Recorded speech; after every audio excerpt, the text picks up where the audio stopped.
الحمد لله نحمده ونستعينه ونستغفره ونعوذ بالله من شرور أنفسنا ومن سيئات أعمالنا من يهده الله فلا مضل له ومن يضلل فلا هادي له وأشهد أن لا إله إلا الله وحده لا شريك له وأشهد أن سيدنا وسندنا وحبيبنا وطبيب قلوبنا ومولانا محمد الذي أرسله الله إلى كافة الناس بشيرا ونذيرا وداعيا إلى الله بإذنه وسراجا منيرا أما بعد فأعوذ بالله من الشيطان الرجيم بسم الله الرحمن الرحيم ألم تر إلى الذين يزعمون أنهم آمنوا بما أنزل إليك وما أنزل من قبلك يريدون أن يتحاكموا إلى الطاغوت وقد أمروا أن يكفروا به ويريد الشيطان أن يضلهم ضلالا بعيدا بارك الله لنا ولكم في القرآن العظيم ونفعنا وإياكم بالآيات والذكر الحكيم اللهم صل على محمد وعلى آل محمد كما صليت على إبراهيم وعلى آل إبراهيم إنك حميد مجيد اللهم بارك على محمد وعلى آل محمد كما باركت على إبراهيم وعلى آل إبراهيم إنك حميد مجيد نهایت قابل احترام حضرت محترم صدر جلسہ উপস্থিত হযরত উলামায়ে কেরাম সম্মানিত মুরব্বী সাহেবান সমবেত ইসলাম প্রিয় কোরআন প্রেমিক নবী প্রেমিক তাওহীদি মুসলমান ভাই ও বন্ধুগণ পর্দার অন্তরাল বাসাবাড়িতে অবস্থানরত আমার সম্মানিত মা ও বোনেরা জামিয়া ইসলামিয়া কওমি মাদ্রাসা গাউটিয়ার উদ্যোগে আয়োজিত ৭৫ বছর পূর্তি আজিম শান ইসলামী মহাসম্মেলনে আল্লাহ পাক রব্বুল আলামিন আমাদের যাদেরকে সমবেত হওয়ার তৌফিক দিয়েছেন রব্বে কারীমের বড়ই মেহেরবানি এইজন্য আল্লাহ পাক রব্বুল আলামিনের দরবারে কালেমাতুশ শুকরের হাদিয়া পেশ করি আলহামদুলিল্লাহ। দীর্ঘ সময় ধরে আপনারা হযরত উলামায়ে কেরামের কাছ থেকে মূল্যবান দ্বীনি কথাবার্তা শুনেছেন, আরো অনেক গুরুত্বপূর্ণ পর্ব আপনারা সম্পন্ন করেছেন। একটি মাদ্রাসার ৭৫ বছর অতিক্রান্ত হওয়া, এই মাইল ফলক স্পর্শ করতে পারা, এটি একটি মাদ্রাসার জন্য একটি ঐতিহাসিক ঘটনা। ৭৫ বছরের প্রাক্তন ছাত্রদের, বহু ছাত্রদের পুনর্মিলনী, এলাকাবাসীর এই উপলক্ষে একটি বিশেষ আনন্দ ঘন উপলক্ষ। খতমে বুখারী, অনেকগুলো উপলক্ষকে কেন্দ্র করে মাহফিল অনুষ্ঠিত হচ্ছে। আমি আপনাদের সামনে উপস্থিত হয়েছি আপনাদের সাথে দেখা করার জন্য, আর খুবই দু একটি কথাবার্তা বলার জন্য। উপর্যুপরি প্রোগ্রাম এবং অন্যান্য কাজের চাপে একরকম বিধ্বস্ত অবস্থা আমাদের। এখন আমাদের তো শরীর কুলায় না, মানুষ তো ছাড়ে না।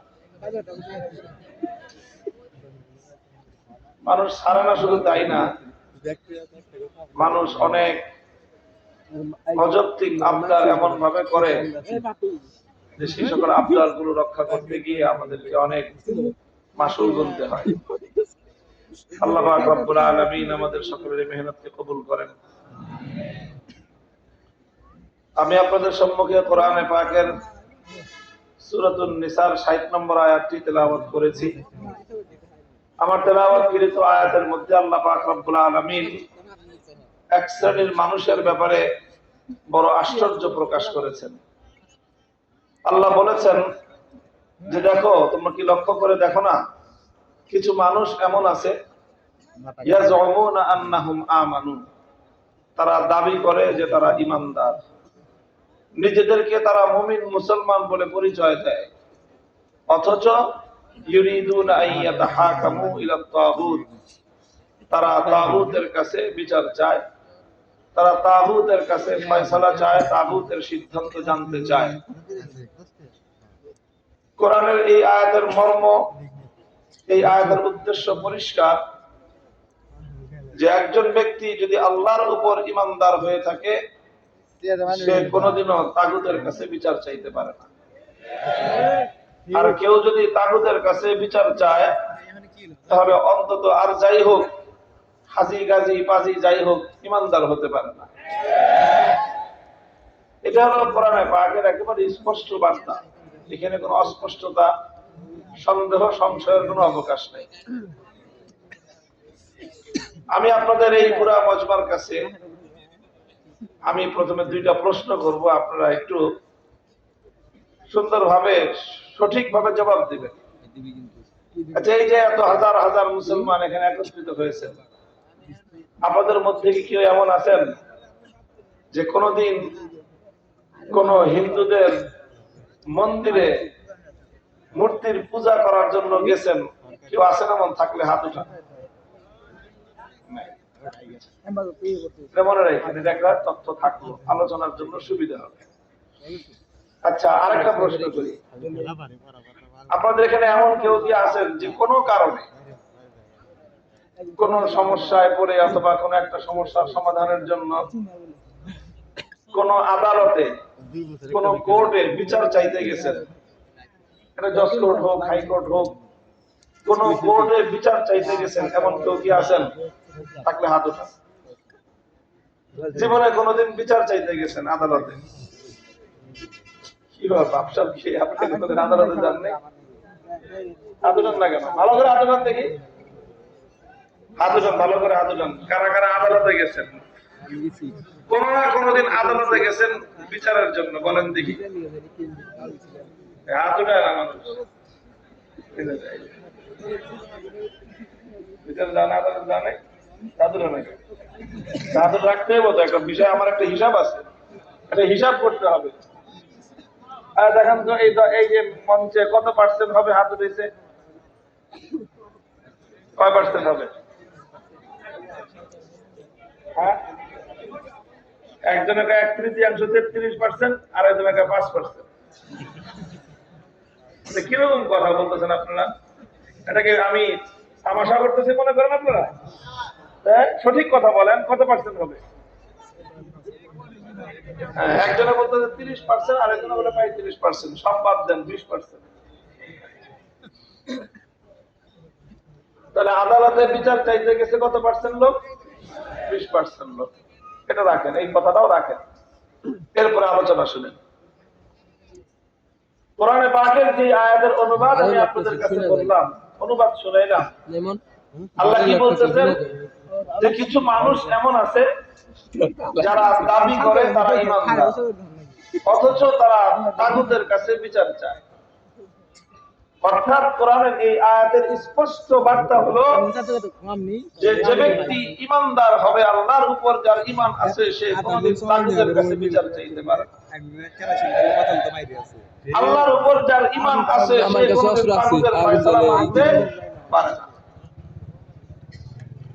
আল্লাহর উপর ঈমান, তাগুতের উপর বিশ্বাস, এই দুটো কোশ্চেন কেন একত্রিত হতে পারে না?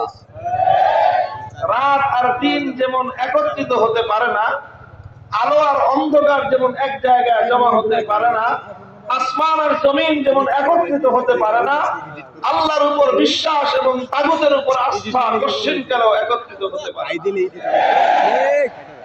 কোরআন পরিষ্কার পরিষ্কার বলে দিয়েছে, قد تبين الرشد من الغي فمن يكفر بالطاغوت ويؤمن বিল্লাহি ফাকাদ ইসতামসাকা বিল উরওয়াতিল উসকা।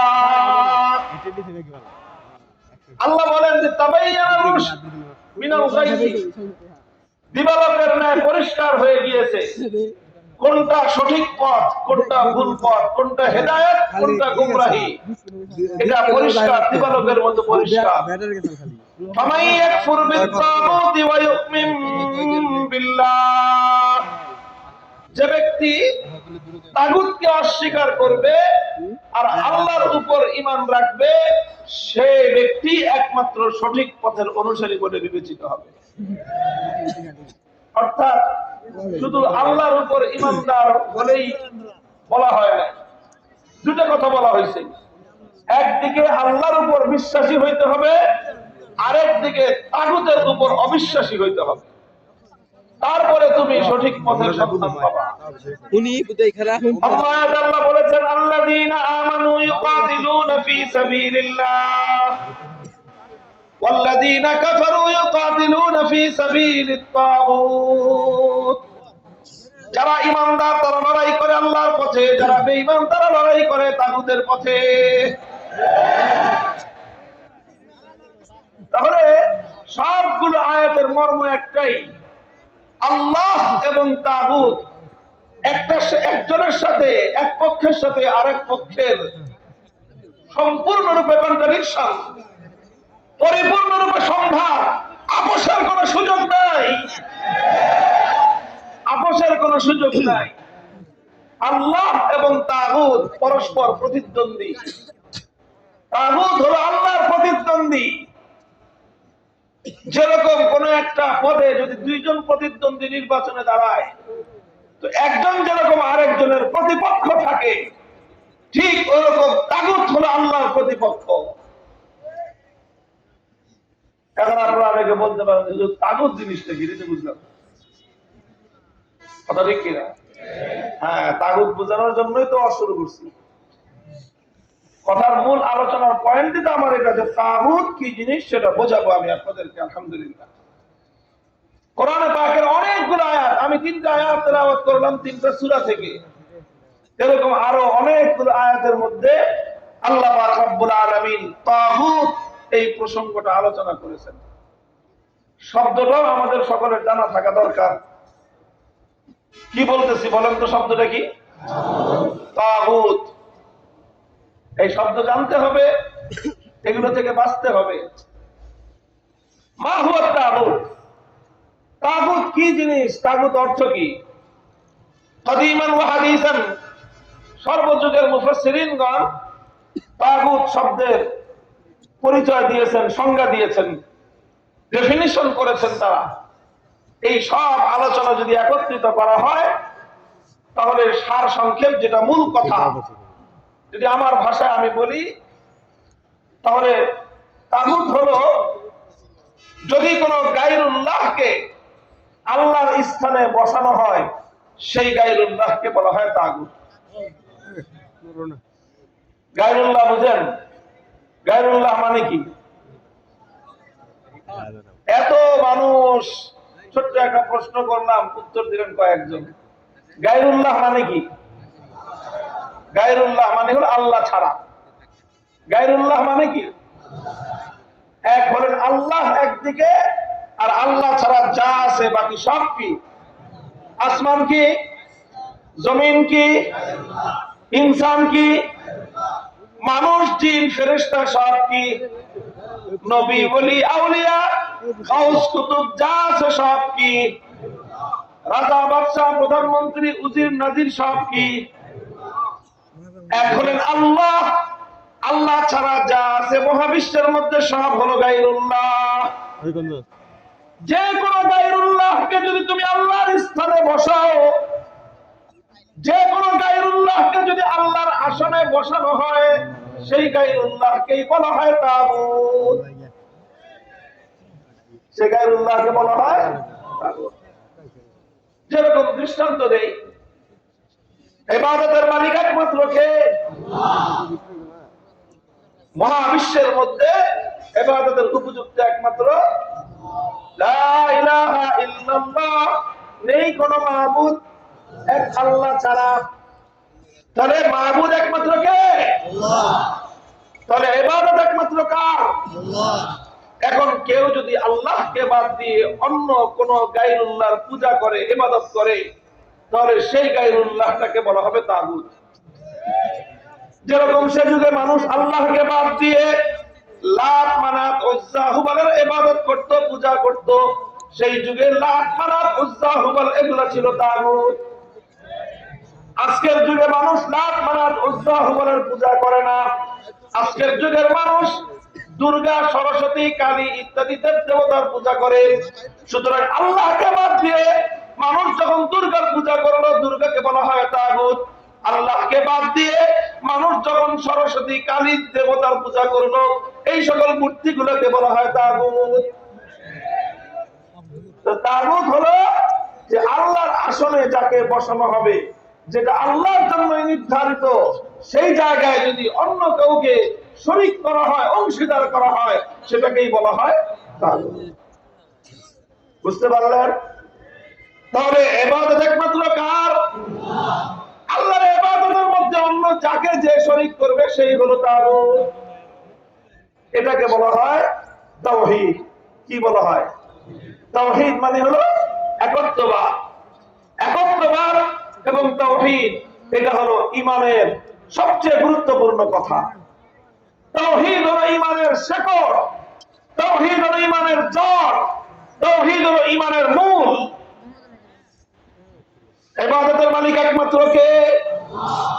এটাকে বলা হয় তাওহীদ ফিল ইবাদাহ। এটাকে বলা হয় ইবাদতের মধ্যে আল্লাহর একত্ববাদ। ইবাদতের মধ্যে আল্লাহর একত্ববাদ। এই একত্ববাদে বিশ্বাস করতে হবে যদি কেউ কোন ব্যক্তি ঈমানদার হতে চায়। ইবাদতের মধ্যে যেরকম আল্লাহকে এক এবং অদ্বিতীয় বিশ্বাস না করলে কোন মানুষ ঈমানদার হতে পারে না, ঠিক তদ্রূপ আল্লাহ পাকের তাওহীদে আরো দিক রয়েছে। তার মধ্যে একটা গুরুত্বপূর্ণ দিক হলো তাওহীদ ফিল হাকিমিয়্যাহ। তাওহীদ ফিল হাকিমিয়্যার অর্থ হলো এই মহাবিশ্বের মধ্যে, সৃষ্টি জগতের মধ্যে চূড়ান্ত ভাবে, সর্বোচ্চ ভাবে আইন করার, বিধান দেওয়ার একমাত্র মালিককে। আইন করার অধিকার একমাত্র আল্লাহ। চূড়ান্ত ভাবে বিধান দেওয়ার অধিকার একমাত্র আল্লাহ। এখন আল্লাহ যে বিধান দিবেন, আল্লাহ যে আইন করবেন, আল্লাহর আইনের জায়গায় যদি অন্য কোন গায়রুল্লাহ আইন করে, সেই গায়রুল্লাহকে বলা হয় তাগুত। যেরকম আল্লাহর জায়গায় অন্য কারো ইবাদত করা হলে তাকে বলা হবে তাগুত, ঠিক তদ্রূপ আল্লাহর আইনের জায়গায় অন্য কেউ যদি আইন করে, তাকেও বলা হবে তাগুত। তোমাকে একমাত্র আল্লাহকে যেরকম ইবাদত করতে হবে, একমাত্র আল্লাহকে মাহবুদ বিশ্বাস করতে হবে, অন্যথায় তুমি ঈমানদার হতে পারো না। ঠিক তদ্রূপ তোমাকে চূড়ান্ত ভাবে একমাত্র আল্লাহকে আইনদাতা মানতে হবে। আল্লাহর জায়গায় অন্য কোন মানুষকে, কোন মাখলুককে যদি কেউ আইনদাতা বিশ্বাস করে, সে ব্যক্তিও ঈমানদার হতে পারে না। মুহতারাম হাজিরিন, এটা খুব গুরুত্বপূর্ণ কথা, খুব গুরুত্বপূর্ণ কথা, ঈমানের সাথে সংশ্লিষ্ট। আর এই ঈমানের বিষয়টা মুসলমানদের কাছে পরিষ্কার না থাকার কারণে হাজার হাজার, লক্ষ লক্ষ নয়, কোটি কোটি মুসলমান তারা নামধারী ঈমানদার, কোরআনের ভাষায় ইয়াজুমুনা আন্নাহুম আমানু, তারা দাবি করে ঈমানদার, অথচ প্রকৃত অর্থে সব হলো বেঈমান। কারণ আচ্ছা বলেন তো, একজন মানুষ যদি প্রতিদিন দিনের 24 ঘন্টার মধ্যে 23 ঘন্টা 55 মিনিট আল্লাহর ইবাদত করে, আর শুধুমাত্র 5 মিনিট সে দুর্গার পূজা করে, এই ব্যক্তি ঈমানদার না বেঈমান? কেন? সে তো 23 ঘন্টা 55 মিনিট ইবাদত করলো কার? দুর্গার পূজা করছে মাত্র কয় মিনিট? আচ্ছা 5 মিনিট না, আরো কম কম, 1 মিনিট। শুধু 1 মিনিট আল্লাহ পাকের, শুধু 1 মিনিট সে দুর্গার পূজা করলো। এইভাবে প্রতিদিন 1 মিনিট শুধু দুর্গার পূজা করে, আর 23 ঘন্টা 59 সেকেন্ড আল্লাহর ইবাদত করে ঈমানদার না বেঈমান? কারণ ইবাদতের মধ্যে এক আল্লাহর সঙ্গে এক মুহূর্তের জন্য অন্য কাউকে শরীক করলে ঈমান থাকে না। তো ভাই ইবাদতের যেরকম ইবাদতের মধ্যে আল্লাহর একত্ববাদ মানতে হয়, ঠিক তদ্রূপ আইন করার ক্ষেত্রে, বিধান দেওয়ার ক্ষেত্রে আল্লাহর একত্ববাদকে না মানলে একজন মানুষ ঈমানদার থাকতে পারে না। আইনের ক্ষেত্রে আল্লাহকে বাদ দিয়ে অন্য কারো আইনকে যদি কেউ বিশ্বাস করে নেয়, সে ব্যক্তি ঈমানদার থাকতে পারে না। স্পষ্ট কথা, তাওহীদ ফিল ইবাদাহ যেরকম মানতে হয়, তাওহীদ ফিল হাকিমিয়্যাহ ঠিক একই ভাবে মানতে হয়। এখন কেউ প্রশ্ন করতে পারেন, তাহলে কি হুজুর মানুষ কোন আইন করতে পারবে না? মানুষ কোন আইন করতে পারবে না? এই প্রশ্নের জবাব হলো যে না, পারবে। মানুষ আইন করতে পারবে, তবে এক শর্তে। কয় শর্তে? কি শর্ত? মানুষ আইন করতে পারবে এই শর্তে যে মানুষের কোন আইন আল্লাহর কোন আইনের বাইরে যেতে পারবে না। আল্লাহর আইনের ভিতরে থেকে মানুষ আইন করতে পারবে, কিন্তু মানুষের কোন আইন আল্লাহর কোন আইনের বিরুদ্ধে যেতে পারবে না। মানুষের কোন আইন যদি আল্লাহর আইনের বিরুদ্ধে চলে যায়, সঙ্গে সঙ্গে মানুষের সেই আইন বাতিল বলে গণ্য হবে। এখন কোন মানুষ যদি আল্লাহর কোন আইনের বিরুদ্ধে আইন করে, সেই মানুষটাকেই বলা হয় তাগুত। কোন রাজা বাদশা যদি আল্লাহর আইনের বিরুদ্ধে আইন করে, সেই রাজা বাদশাকে বলা হয় তাগুত। কোন রাষ্ট্রপতি যদি আল্লাহর আইনের বিরুদ্ধে কোন আইন জারি করে, সেই রাষ্ট্রপতি হবে তাগুত। কোন প্রধানমন্ত্রী যদি আমার আল্লাহর আইনের বিরুদ্ধে কোন আইন জারি করে, সেই প্রধানমন্ত্রীকে বলা হবে তাগুত। কোন মন্ত্রী পরিষদ যদি আল্লাহর আইনের বিরুদ্ধে কোন আইনের অনুমোদন দেয়, সেই গোটা মন্ত্রী পরিষদকে বলা হবে তাগুত। কোন বিচারপতি, কোন আদালত যদি আমার আল্লাহর আইনের বিরুদ্ধে কোন আইন জারি করে, সেই আদালত এবং সেই বিচারপতিকে বলা হবে তাগুত। কোন আইন পরিষদ, কোন সংসদ যদি আমার আল্লাহর আইনের বিরুদ্ধে কোন আইন পাস করে, গোটা সংসদকে বলা হবে তাগুত। ইমানদার হতে চাইলে আল্লাহকে একক মানতে হবে। ইমানদার হতে চাইলে আল্লাহর তাওহীদকে বিশ্বাস করতে হবে। শুধু ইবাদতের তাওহীদকে বিশ্বাস করলে ইমানদার হওয়া যাবে না। ইবাদতের তাওহীদকে যেরকম বিশ্বাস করতে হবে, ঠিক তদ্রূপ আইনদাতা হিসেবে আমার আল্লাহ পাকের তাওহীদকে বিশ্বাস না করা পর্যন্ত একজন মানুষ কখনো ইমানদার হতে পারে না। ভয়াবহ জিনিস বিষয়টা রে ভাই, বড় কঠিন বিষয়, কঠিন বিষয়। আজ আপনি তালাশ করে দেখেন, আপনার বাংলাদেশের কথাই বলি, অন্য দেশের কথা নাই বললাম। এই বাংলাদেশে আদালতে যান, যে কোনো একটা বিচার নিয়ে আপনি যান, আপনার টাকা চুরি হয়েছে, সম্পদ চুরি হয়েছে, চোরের বিরুদ্ধে মামলা করেন। আপনি ডাকাতির শিকার হয়েছেন, ডাকাতের বিরুদ্ধে মামলা করেন। আপনার নিকটজন কেউ খুন হয়েছে, খুনের বিরুদ্ধে মামলা করেন। আপনার নিকটজনের কাউকে কেউ আঘাত করেছে, জখম করেছে, এই আঘাত এবং জখমের বিরুদ্ধে আপনি মামলা করেন। আপনি যে কোনো মামলা করেন আদালতে, আদালত বিচার করবে কি করবে না? চোরের কিভাবে বিচার করবে? আল্লাহ যে আইন দিয়েছেন, আল্লাহর আইন দিয়ে চোরের বিচার করবে না মানুষের বানানো আইন দিয়ে চোরের বিচার করবে? ডাকাতের বিচার করবে ঠিক, ডাকাতের বিচার আল্লাহর বানানো আইন দিয়ে করবে না আল্লাহর আইনের বিরুদ্ধে মানুষের বানানো আইন দিয়ে করবে? আপনার খুন হয়েছে, খুনের বিচার আল্লাহর দেওয়া আইন অনুযায়ী করবে না আল্লাহর আইনের বিরুদ্ধে মানুষের বানানো আইন দিয়ে বিচার করবে? আল্লাহ বলতেছেন, যারা আল্লাহর আইনের জায়গায় অন্য কারো আইন দ্বারা বিচার চায়, তারা সবাই তারাই তাগুতের গোলাম, তারা তাগুতের উপর বিশ্বাসী, তারা কখনো ঈমানদার হতে পারে না।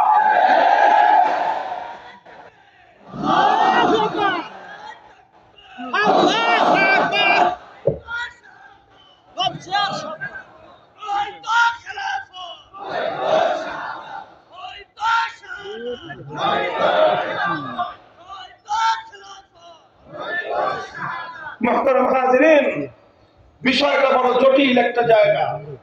আমি প্রথমেই বলেছি, আলোচনা আমি লম্বা করব না, কিন্তু এই যে কথা, এই কথা তো আজ আমাদের কেউ বলে না, কেউ বলে না। মানুষ যে এক মহা বিপদের মধ্যে আছে, আমরা এই বিপদে শুধু আপনি না, সাধারণ মানুষ না, গোটা দেশের সব মানুষ এই বিপদের মধ্যে আছে। গোটা দেশের মানুষ, হুজুর বলেন, সাধারণ মানুষ বলেন, আলেম বলেন, জালেম বলেন, সব এই মহা বিপদের শিকার আজকে আমরা। মুসলিম জাতির মধ্যে এই অভিশাপ ছিল না। মুসলমানরা শত শত বছর পর্যন্ত এটা কল্পনা করতে পারত না যে আল্লাহর আইনের পরিবর্তে মানুষ কোন আইন বানাতে পারে, মানুষ এত বড় ডাক্তার হতে পারে। মুসলমানদের এটা জানাই ছিল। সর্বপ্রথম মুসলিম বিশ্বের মধ্যে এই তাতারি সম্প্রদায়, তারা মুসলমানদের বিশাল এলাকা দখল করে সেই এলাকায় আল্লাহর আইনকে উৎখাত করে তাতারিদের নেতা চেঙ্গিস খানের বানানো আইন তারা জারি করে। সর্বপ্রথম এই কাজ করেছিল মঙ্গোলি তাতারিরা। তখন এই তাতারদের বিরুদ্ধে উলামায়ে কেরাম, মুজাহিদিনে ইসলাম লড়াই করেছে, রক্ত দিয়েছে, জীবন দিয়েছে, লক্ষ লক্ষ মুসলমান শাহাদাত বরণ করেছে। এক মুহূর্তের জন্য আল্লাহর আইনের পরিবর্তে মানব রচিত আইনকে তারা মেনে নেয় নাই।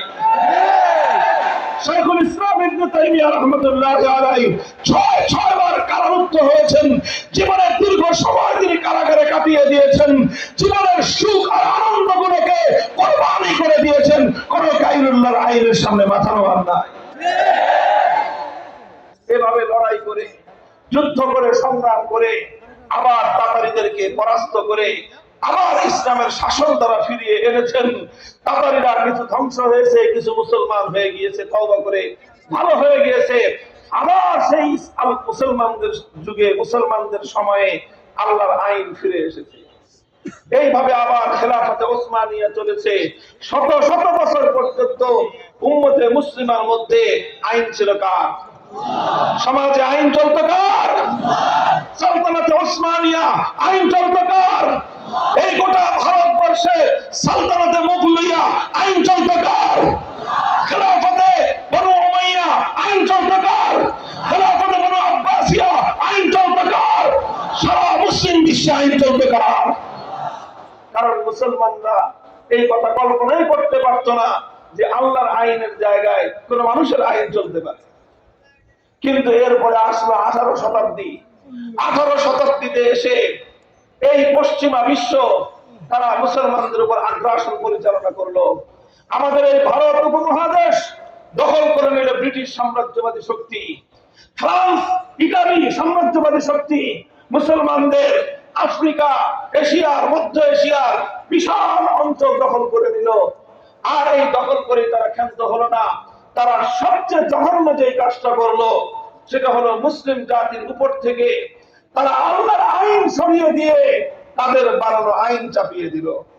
এই ভারতবর্ষে আল্লাহর আইন উৎখাত করে ব্রিটিশ প্রবর্তিত আইন তারা চাপিয়ে দিল। এভাবে মুসলমান জাতির উপর যখন ব্রিটিশের আইন চেপে বসলো, 1803 সালে শাহ আব্দুল আজিজ মুহাদ্দিস দেহলভী রাহমাতুল্লাহি আলাইহি একটা ফতোয়া জারি করলেন।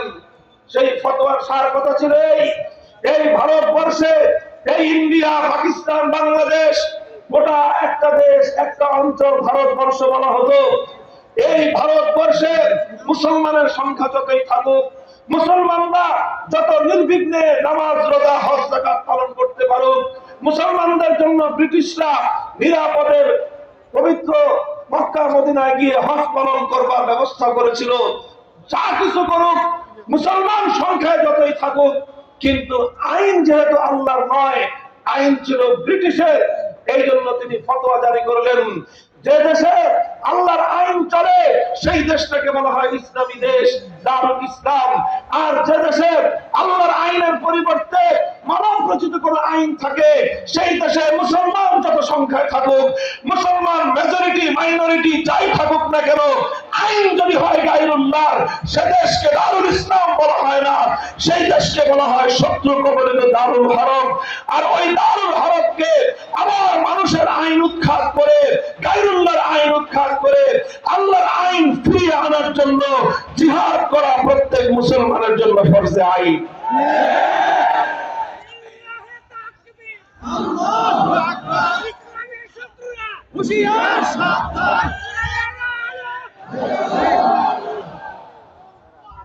মুহতারাম হাজিরিন, 1803 সালে তিনি এই ফতোয়া দিলেন।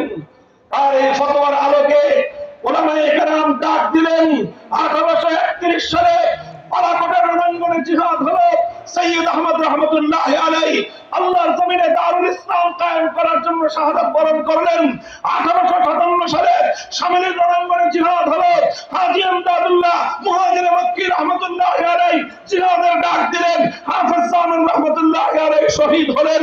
হাজার হাজার নয়, লক্ষ লক্ষ মুসলমান ফাঁসি কাষ্ঠে ঝুললেন। বিধবা হলো আলেমদের স্ত্রীরা, ইতিম হলো আলেমদের সন্তানেরা, কলখানি হলো আলেমদের মায়েদের। মুসলমানদের ঘরে ঘরে শোকের মাতম শুরু হলো। লক্ষ লক্ষ মুসলমান মুখের তাজা রক্ত ঢেলে দিলেন। কিন্তু আল্লাহর আইনের বিরুদ্ধে কোন আইনুল্লাহর আইন এক মুহূর্তের জন্য বরদাস্ত করে নেন না। এরপরে 1866 সালে প্রতিষ্ঠিত হলো দারুল উলুম দেওবন্দ। 80 বছর সংগ্রাম চলল। সংগ্রাম করলেন শাইখুল হিন্দ মাহমুদ হাসান দেওবন্দি রহমতুল্লাহি আলাইহি। পরিচালিত হলো তাহরিকে রেশমি রুমাল, পরিচালিত হলো তাহরিকে খেলাফত আন্দোলন। আন্দোলনের মধ্য দিয়ে, সংগ্রামের মধ্য দিয়ে 80 বছরের বিচ্ছিন্ন নিরবচ্ছিন্ন সংগ্রামের পর ব্রিটিশরা আমাদের দেশ ছেড়ে যেতে বাধ্য হলো। 1947 সালে ব্রিটিশের হাত থেকে আমাদের এই জন্মভূমি, এই মাতৃভূমি স্বাধীন হলো। স্বাধীন যখন হয় তখন এই গোটা ভারতবর্ষে হিন্দু এবং মুসলমান প্রধান দুই জাতি বসবাস করত। প্রশ্ন ছিল দেশটা কিভাবে স্বাধীন হবে।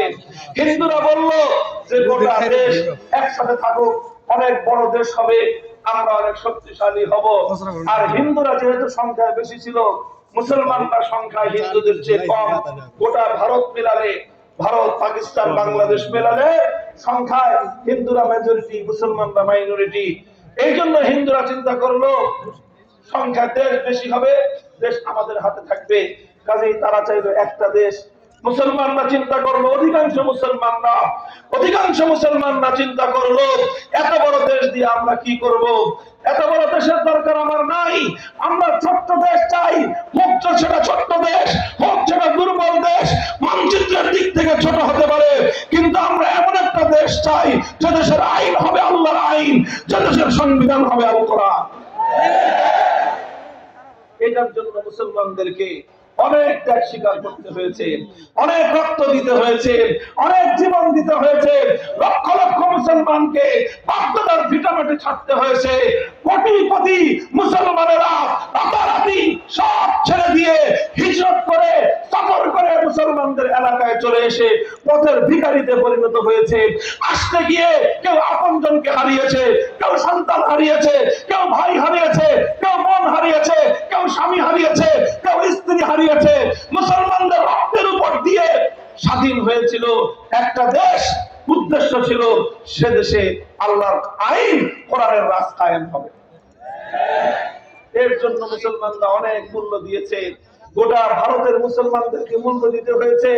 মূল্য দিয়েছে পাঞ্জাবের মুসলমানরা, মূল্য দিয়েছে সীমান্ত প্রদেশের মুসলমানরা, মূল্য দিয়েছে বেলুচিস্তানের মুসলমানরা, লাহোর থেকে করাচি পর্যন্ত সব মুসলমানরাই জীবন দিয়েছে, রক্ত দিয়েছে, মূল্য দিয়েছে।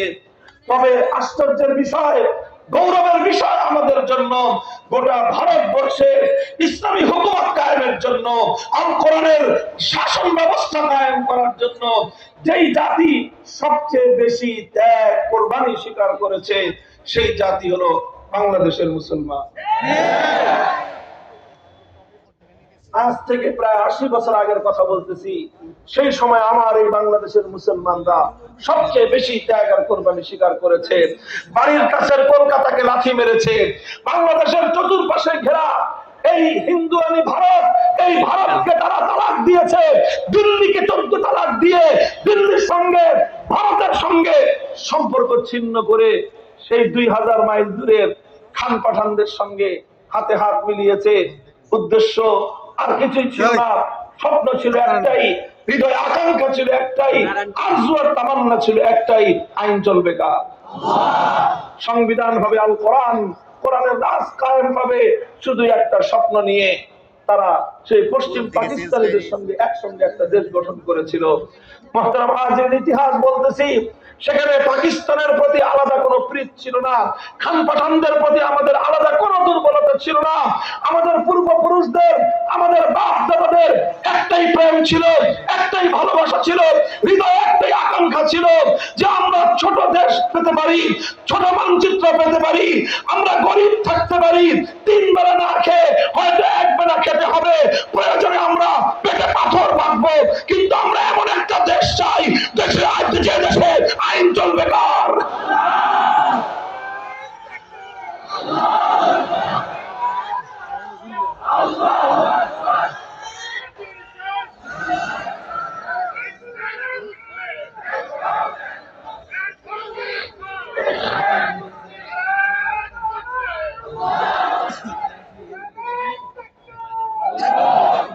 মুহতারাম হাজিরিন, এটা এক মর্মান্তিক ইতিহাস বললাম। এরপরে যেই দেশটা হলো সেই দেশটার নাম ছিল পাকিস্তান। পাকিস্তানের শাসক হলো ওই পশ্চিম পাকিস্তানি গাদ্দারের গোষ্ঠী। ওরা যখন শাসক হলো, শাসক হয়ে আর তো এখন আর আল্লাহর আইনের কথা ওরা ভুলে গেছে, এখন কোরআনী শাসনের কথা ভুলে গেছে। ক্ষমতার মসনদে বসে ওরা ক্ষমতার মজা লুটতে আরম্ভ করলো। আলেম ওলামারা বললেন, কি ব্যাপার, কথা তো ছিল আইন চলবে কার, কথা তো ছিল সংবিধান হবে আর কোরআন, আপনারা এখন কোরআনী শাসন দেন। পশ্চিম পাকিস্তানি শাসক গোষ্ঠী হুজুরদেরকে বললো যে হুজুর, আমাদের এই রাষ্ট্রটা এখনো শিশু রাষ্ট্র, তো এই শিশু রাষ্ট্র ইসলামী শাসনের মতো ইসলামী আইন একটু কঠিন, এত কঠিন আইন এই শিশু রাষ্ট্র সহ্য করতে পারবে না। শিশু রাষ্ট্রটারে কিছুদিন ব্রিটিশ আইন খাওয়ায় দাওয়ায় একটু বড় করি, একটু বড় করলে পরে এটা ভাত ডাল খেতে সবকিছু খেতে পারবে। আচ্ছা, গেল 5 বছর, 5 বছর পরে হুজুরে জিজ্ঞাসা করলো, আপনার শিশু বড় হয়েছে? শাসকরা কয় যে না, এটা এখনো শিশু বড় হয় নাই, আরো কিছুদিন লাগবে। 10 বছর পরে জিজ্ঞাসা করলো, বড় হয়েছে? কয় না। 15 বছর পরে জিজ্ঞাসা করে, তোমার শিশু বড় হয়েছে? কয় না, এখনো বড় হয় নাই। 20 বছর পরে জিজ্ঞাসা করলো, তোর বুইরা খাতা আসতে এই বলা বড় হবে কবে?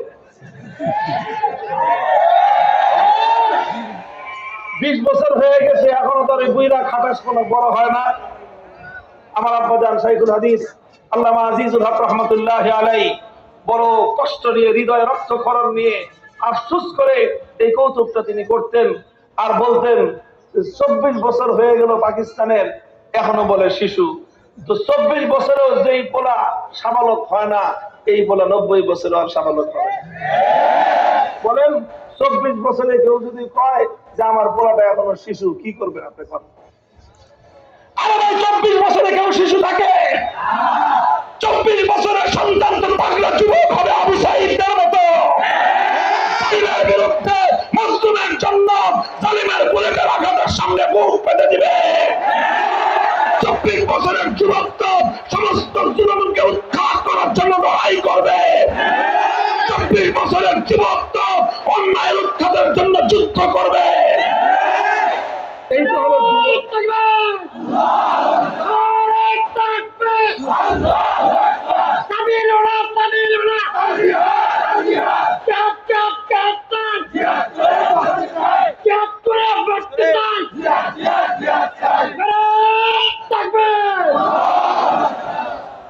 এইভাবে তারা 24 বছর পর্যন্ত জাতির সঙ্গে বিশ্বাসঘাতকতা করেছে, 24 বছর পর্যন্ত গাদ্দারি করেছে।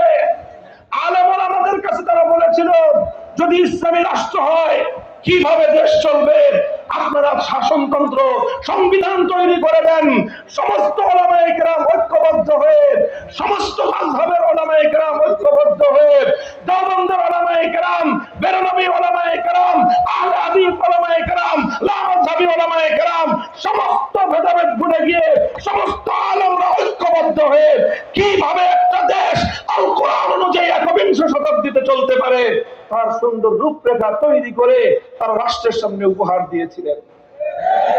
কিন্তু পশ্চিম পাকিস্তানি শাসক গোষ্ঠী, এরা গাদ্দার, এরা বিশ্বাসঘাতকতা করেছে জাতির সঙ্গে বারবার। অথচ লক্ষ লক্ষ মুসলমান ভিটে মাটি ছেড়েছিল, লক্ষ লক্ষ মুসলমান বাগদাদা 14 পুরুষের কোটি কোটি টাকার সম্পত্তি ছেড়ে দিয়ে পথের ভিখারি হয়েছিল শুধুমাত্র একটা স্বপ্ন নিয়ে, একটা দেশ হবে যে দেশে আইন চলবে কার? চিন্তা করতে পারেন তাদের হৃদয়ে কত আশা ছিল, আল্লাহর আইনের কোরআনের রাষ্ট্র দেখার কি তামান্না, আর অন্তরের মধ্যে কেমন আকাঙ্ক্ষার আরজু তাদের ছিল। অথচ এই সোনার দল বিশ্বাসঘাতক পশ্চিম পাকিস্তানি সৈন্য শাসকরা 24টা বছর পর্যন্ত এই সকল সরল প্রাণ মুসলিম ইমানদারদের সঙ্গে বিশ্বাসঘাতকতা আর গাদ্দারি করে গেছে। যেহেতু তারা গাদ্দারি করেছে, বিশ্বাসঘাতকতা করেছে, পরিণাম ভালো হয় নাই, পরিণাম ভালো হয় নাই। দেশের মানুষ তাদের বিরুদ্ধে ক্ষিপ্ত হয়েছে। এই সময়ে 1970 সালে এই বাংলাদেশ জুড়ে একজন নেতা, বিরাট নেতার আবির্ভাব ঘটলো, যিনি 47 সালে এই দেশের মানুষকে বলেছিলেন যে মুসলমানদের জন্য আলাদা রাষ্ট্র গঠন করি। 47 সালে তিনি ছিলেন মুসলিম লিডার, 47 সালে তিনি মুসলিম লীগ করছেন, আর এদেশের মানুষের ঘরে ঘরে গিয়ে বলেছিলেন মুসলমানদের জন্য আলাদা দেশ না হলে মুসলিম জাতির উন্নতি হবে না, মুসলমানদের জন্য আলাদা দেশ না হলে কোরআনের শাসন হবে না। সেই নেতার নাম হলো শেখ মুজিবুর রহমান। এরপরে আস্তে আস্তে তিনি পরিবর্তন হয়ে গেলেন। পরিবর্তন হইতে হইতে হইতে হইতে এরপরে আবার তিনি একটা ভালো কথা বললেন। 1970 সালে তিনি তার জীবনের সবচেয়ে মহৎ, সবচেয়ে নেক, সবচেয়ে সত্য এবং সবচেয়ে কল্যাণকর কথাটা তিনি জাতির সামনে বললেন। তিনি বললেন 70 সালের নির্বাচনের আগে আপনারা আমার নৌকা মার্কায় ভোট দেন, ভোট দিলে কি করবেন? তিনি জাতির সঙ্গে ওয়াদা করলেন আমরা পাশ করতে পারলে, আমরা সরকারে যেতে পারলে কোরআন সুন্নাহ বিরোধী কোনো আইন করব না। এটা 1970 সালে আওয়ামী লীগের নির্বাচনী ইশতেহার ছিল। এটা 1970 সালে শেখ মুজিবুর রহমান সাহেবের নির্বাচনী অঙ্গীকার ছিল জাতির সাথে। এটা আমার বানানো কথা নয়, এটা বাংলাদেশের স্বাধীনতার দলিলে আজও সংরক্ষিত আছে। আমার এই কথা যদি কেউ ভুল প্রমাণ করতে পারে, লাখো জনতার এই মজলিসে আমি ওয়াদা করতেছি আর কোনোদিন মাইকের সামনে কথা বলবো না। এরপরে কি হলো? মানুষ তারে ভোট মারলো, সিল মারলো, এমন সিল মারা বাক্স উপজায় বললো। গোটা পাকিস্তানের মধ্যে তিনি নিরঙ্কুশ সংখ্যাগরিষ্ঠতা পেয়ে গেলেন তারা। কিন্তু পশ্চিম পাকিস্তানি স্বৈরাচারী গোষ্ঠী তাদেরকে ক্ষমতা না দিয়ে 71 সালের 25শে মার্চ রাতের অন্ধকারে বাংলাদেশের মানুষের উপর তারা বর্বর নির্মম হত্যাযজ্ঞ পরিচালনা করলো। ফলশ্রুতিতে 26শে মার্চ কালুরঘাট থেকে বাংলাদেশের স্বাধীনতার ঘোষণা দেওয়া হলো। 9 মাস মুক্তিযুদ্ধ চললো। 16ই ডিসেম্বর 71 সালের বাংলাদেশ মুক্ত হলো, স্বাধীন হলো। আর এই 9 মাস পরে শেখ মুজিবুর রহমান সাহেব তিনি পশ্চিম পাকিস্তানের কারাগারে বন্দী ছিলেন, সেখান থেকে তিনি মুক্তি পেলেন। মুক্তি পেয়ে গেলেন লন্ডনে। আর এই সময় তার সঙ্গে যোগাযোগ হলো ভারতের প্রধানমন্ত্রী শ্রীমতী ইন্দিরা গান্ধীর। ইন্দিরা গান্ধী তখন তাকে বলে দিল বাংলাদেশে যাওয়ার সময় আমার কাছ থেকে একটা চিরকুট নিয়ে যাবা। তিনি একটা চিরকুটের মধ্যে কয়েকটা পয়েন্ট লিখে দিলেন। সেই পয়েন্টের মূল কথা হলো এই, তুমি বাংলাদেশে যাও, এমন একটা সংবিধান দিবা যেই সংবিধানটা হবে ভারতের দালালির সংবিধান। এই সংবিধানের মূলনীতি হবে ভারতের সংবিধানের মূলনীতি। ভারতীয় সংবিধানের মৌল 4 নীতি: জাতীয়তাবাদ, ধর্মনিরপেক্ষতাবাদ, গণতন্ত্র এবং সমাজতন্ত্রের 4 মূলনীতিকে ভিত্তি করে সেই শ্রীমতী ইন্দিরা গান্ধীর নির্দেশে শেখ মুজিবুর রহমান সাহেব 72 সালে এসে বাংলাদেশের মুসলমানদেরকে একটা সংবিধান দিলেন। আর ওই সংবিধানের আলোকে আল্লাহর কোরআনের আইন বাস্তবায়ন হবে তো দূরের কথা, আল্লাহর কোরআনের আইন বাস্তবায়ন করবার পথ চিরতরে তিনি বন্ধ করে দিলেন। অথচ 70-এর নির্বাচনের আগে জাতির সঙ্গে তিনি ওয়াদা করেছিলেন পাস করতে পারলে কোরআন সুন্নাহ বিরোধী কোনো আইন করবেন না। 72 সালের সংবিধান তৈরি করে তিনি আইন করলেন এ দেশে ইসলাম কায়েম করবার জন্য কোন রাজনৈতিক দল গঠন করা যাবে না। তিনি ইসলামকে নিষিদ্ধ করলেন। আর এইভাবে ইসলামকে নিষিদ্ধ করবার মাধ্যমে 70 সালের নির্বাচনের আগে যেই সৎ এবং ভালো কাজটা করেছিলেন, 100 ভাগ পল্টি দিয়ে গোটা জাতির সঙ্গে তিনি চরম গাদ্দারি আর বিশ্বাসঘাতকতা করলেন।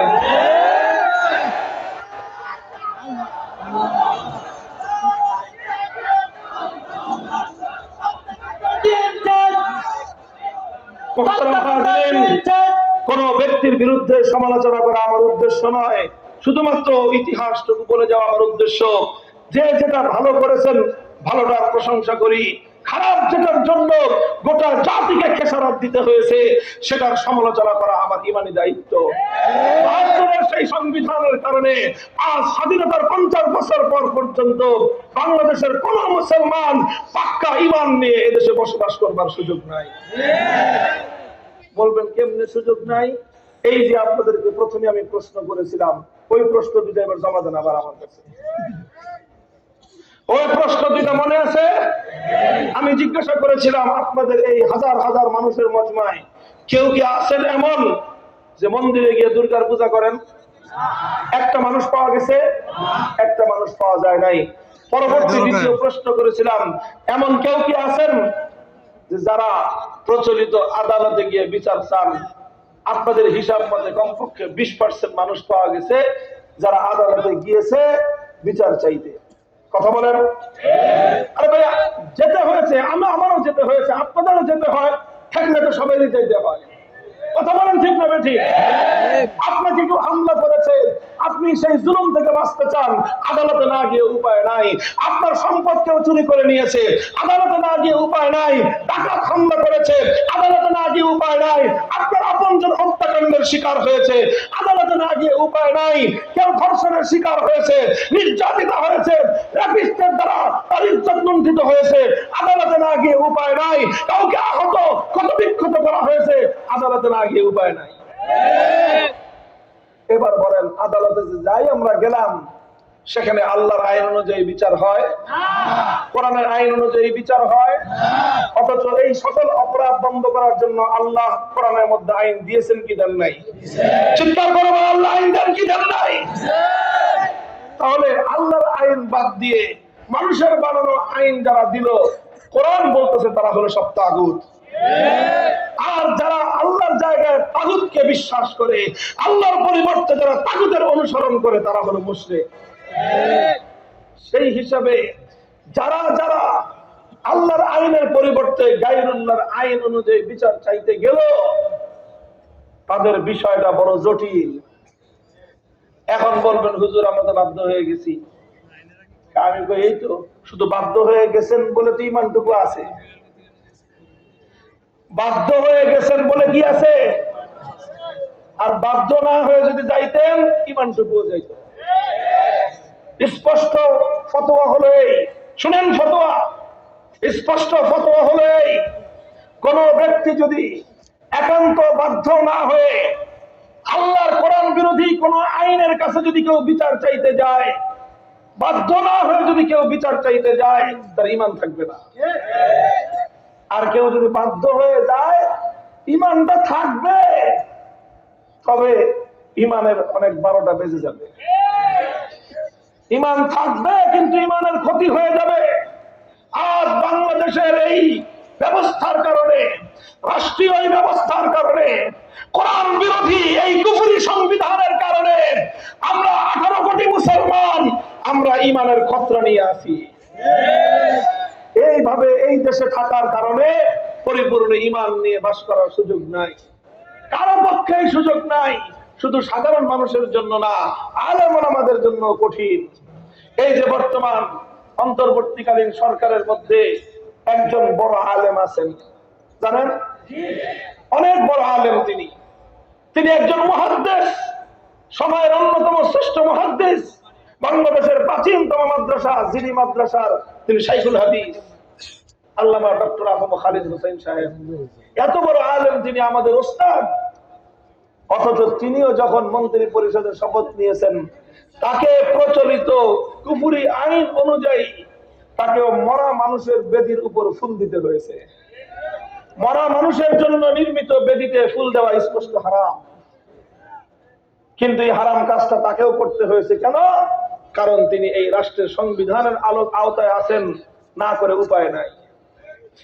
আমরা প্রতিনিয়ত এরকম অসংখ্য আইন আমাদেরকে মানতে হয়। এই যে 16ই ডিসেম্বর আসতেছে না, বিজয় দিবস, এই 16ই ডিসেম্বরে বাংলাদেশের সেনানিবাস ক্যান্টনমেন্টে একটা শিখা অনির্বাণ আছে। শিখা অনির্বাণ এই আগুন জ্বলছে যে 71 সালে আগুন আর নিবে না, জ্বলছে তো জ্বলছেই, কিয়ামত পর্যন্ত জ্বলবে, এরপরে ডাইরেক্ট জাহান্নামের সঙ্গে কানেকশন হয়ে যাবে। এরপরে আবার 96 সালে ক্ষমতা এসে আওয়ামী লীগ আরেকটা জাহান্নামের আগুন বসাইছিল, শিখা চিরন্তন। ওটার অবশ্য পরবর্তীতে পাবলিক মিথ্যা ভাষায় দিচ্ছে। তবে শিখাও নির্মাণটা যেহেতু ক্যান্টনমেন্টের মধ্যে, ওটার তো কেউ কিছু করার ক্ষমতা নাই।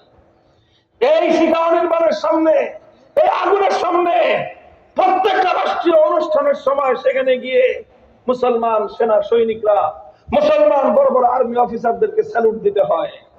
আগুনের সামনে এভাবে শ্রদ্ধা জানানো স্পষ্ট ফেলে, অথচ করতে হয়, না করলে উপায় নাই, কারণ এটাই দেশের আইন, এটাই দেশের আইন। আমি আপনাদেরকে কি কথাটা বোঝাচ্ছি, বোঝার চেষ্টা করেন। এই আইনের অধীনে থাকার কারণে, এই কুফরি সংবিধানের অধীনে থাকার কারণে, ইচ্ছায় হোক অনিচ্ছায় হোক, খুশিতে হোক বেজারে হোক, বাধ্য হয়ে হলেও আমাদেরকে অসংখ্য অগণিত ইসলাম বিরোধী কার্যকলাপ করতে হচ্ছে। একজন মুসলমানের জন্য এর চেয়ে কষ্টের আর কি কারণ হতে পারে বলেন? এর চেয়ে দুঃখজনক একজন মুসলমানের জন্য আর কি কথা থাকতে পারে? অথচ আমার পূর্বপুরুষরা আমাদের বাপ-দাদার রক্ত দিয়েছিল এই দেশ দেখার জন্য নয়, বাপ-দাদার ভিটে মাটি ছেড়েছিল কুফরি আইন অনুযায়ী দেশ শাসিত হওয়ার জন্য নয়, জীবন দিয়েছিল হাজী শরীয়তুল্লাহরা, নিসার আলী তিতুমীর রহমাতুল্লাহ আলাইহি বাঁশের কেল্লা করে লড়াই করেছিলেন কুফরি সংবিধান দেখবার জন্য নয়। তাদের স্বপ্ন ছিল আর কিছু হোক বা না হোক, এমন একটা দেশ হবে যে দেশে আইন চলবে কার।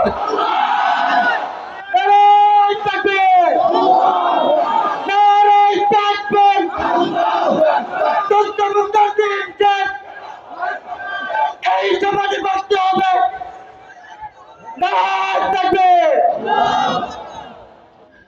ভাই, কথা তো সংক্ষিপ্ত বলার কথা ছিল, তো কমুখী সমস্যা তো আমারও আছে। এইসব কথাগুলি বলতে গেলে কথা থামে না ভাই। আনন্দে না, আনন্দে না, হৃদয়ে কষ্ট, রক্তক্ষরণ, হৃদয়ে রক্তক্ষরণ। হাজী শরীয়তুল্লাহ ফরজি আন্দোলন করেছিলেন কেন? কারণ এদেশের মানুষ নাকি ফরজ বিধান পালন করতে পারে না, এই জন্য।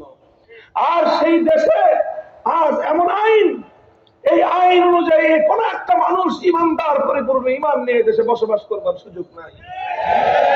দেখেন, বাংলাদেশে এই সংবিধানের কারণে একটা সংগঠন ছিল আমাদের আলেম ওলামাদের করা সংগঠন, শাইখুল হাদিস আল্লামা আজিজুল হক রহমাতুল্লাহি আলাইহি, মরহুম পীর সাহেব চরমনায় সৈয়দ ফজলুল করিম রহমাতুল্লাহি আলাইহি, হযরত মাওলানা আব্দুল গফফার সাহেব রহমাতুল্লাহি আলাইহি, হযরত মাওলানা আব্দুল জব্বার পীর সাহেব বাইতুল শরফ রহমাতুল্লাহি আলাইহি, হযরত মাওলানা দেলোয়ার হোসেন সাইদি রহমাতুল্লাহি আলাইহি, এই সব বড় বড় আলেম ওলামারা মিলে একটা সংগঠন করেছিলেন, নাম দিয়েছিলেন ইসলামী শাসনতন্ত্র আন্দোলন।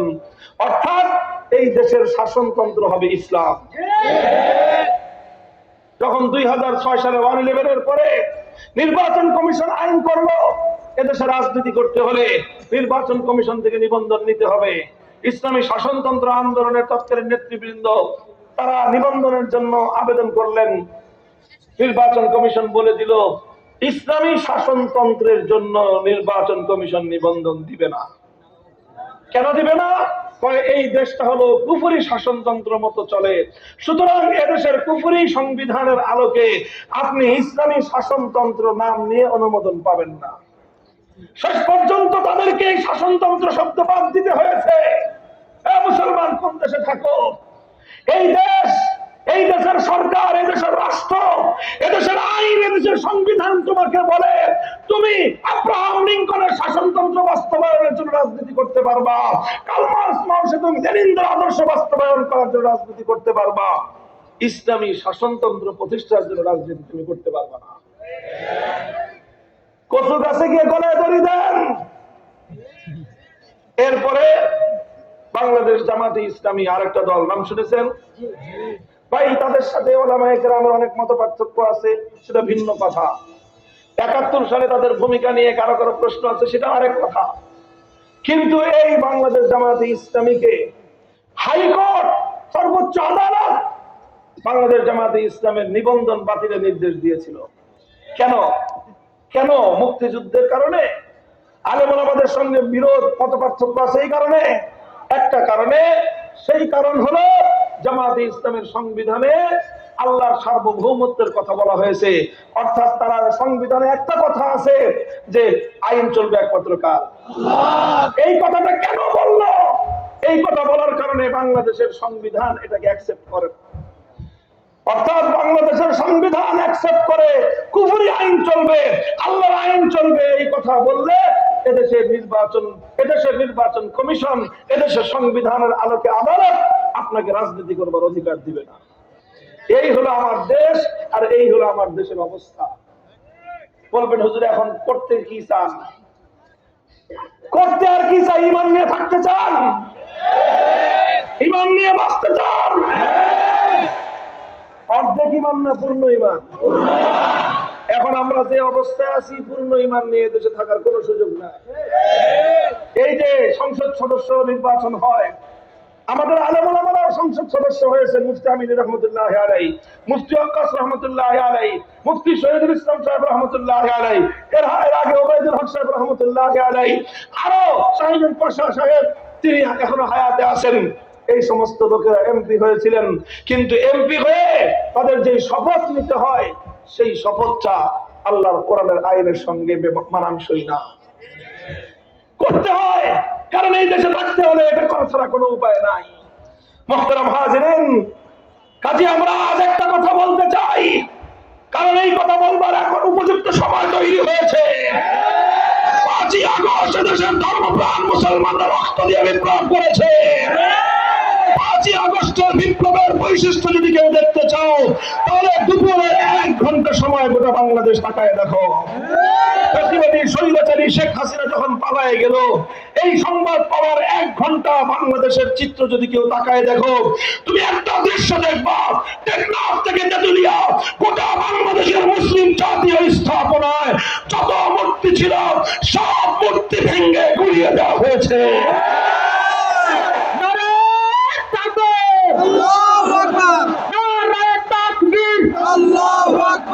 এই সমাজে বাঁচতে হবে, দিনের ভিতরে আসতে হবে, পারতে গেলে হবে লড়াই, সেই লড়াইয়ে জিততে হবে, আর সেই লড়াইয়ে জিততে হবে।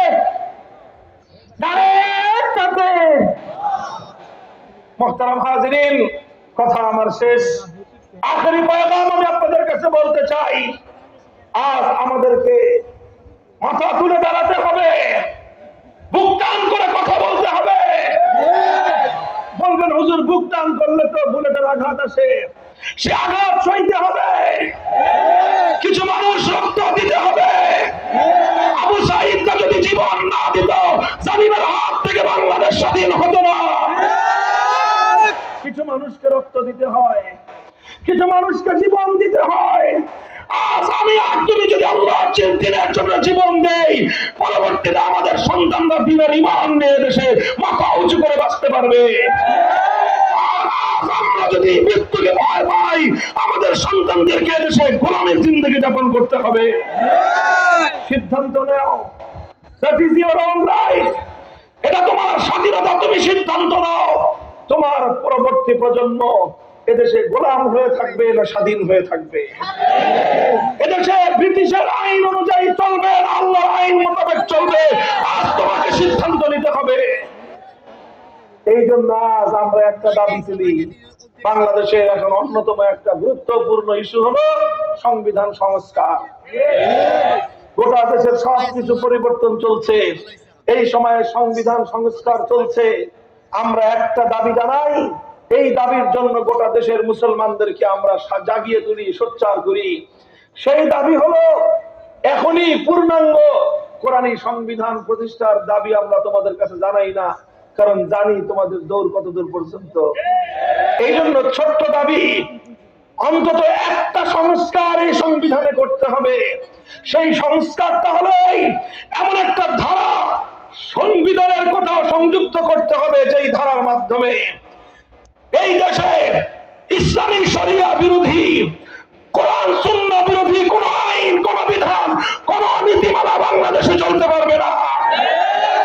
থাকলে সেটা বাতিল বলে গণ্য হবে, অকার্যকর হয়ে যাবে। এরকম একটা ধারা সংযুক্ত করার দাবির সঙ্গে একমত।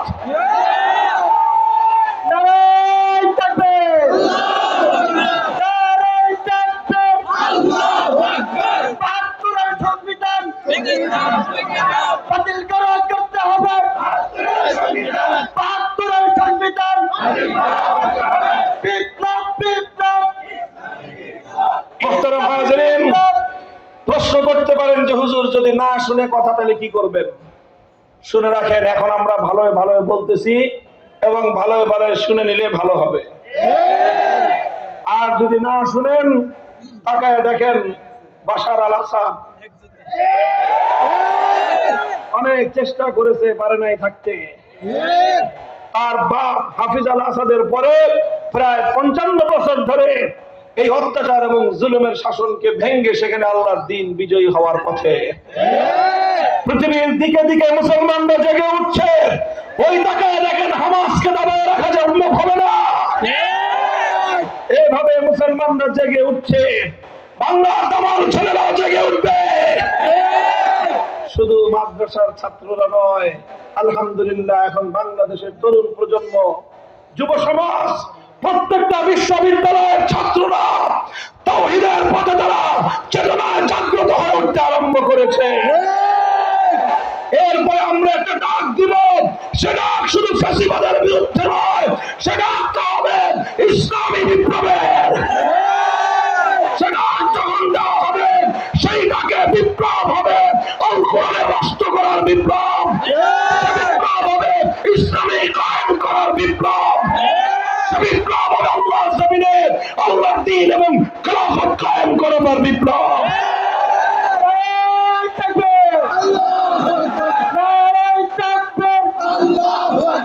দুনিয়ার মুসলিম